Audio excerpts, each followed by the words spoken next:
আমি আহ্বান জানাবো, আপনারা যেভাবে দেশকে গড়ে তুলতে সাহায্য করেছেন অতীতে, ইনশাল্লাহ আগামী দিনে গণতান্ত্রিক যে সরকার আসবে সেই সরকারকে আপনারা সহযোগিতা করবেন।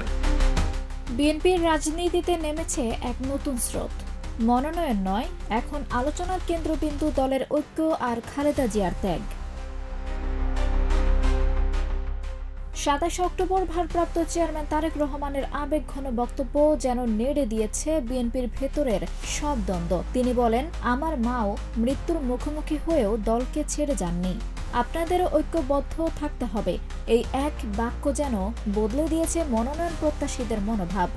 যেখানে আগে ছিল প্রতিযোগিতা আর বিভাজন, সেখানে এখন দেখা যাচ্ছে আত্মত্যাগ আর ঐক্যের বার্তা। রাজনৈতিক বিশ্লেষকরা বলছেন, তারেক রহমান দলের নেতাদের বোঝাতে চেয়েছেন বিএনপি কষ্টে, ত্যাগে আর সংগ্রামে গড়া একটি দল। এখন যদি ঐক্য না থাকে তবে 17 বছরের ত্যাগ ব্যর্থ হবে। মনোনয়ন প্রত্যাশীরাও বলছেন, তারেক রহমানের বক্তব্যে তারা আবেগ আপ্লুত। অনেকে চোখের পানি ধরে রাখতে পারেননি।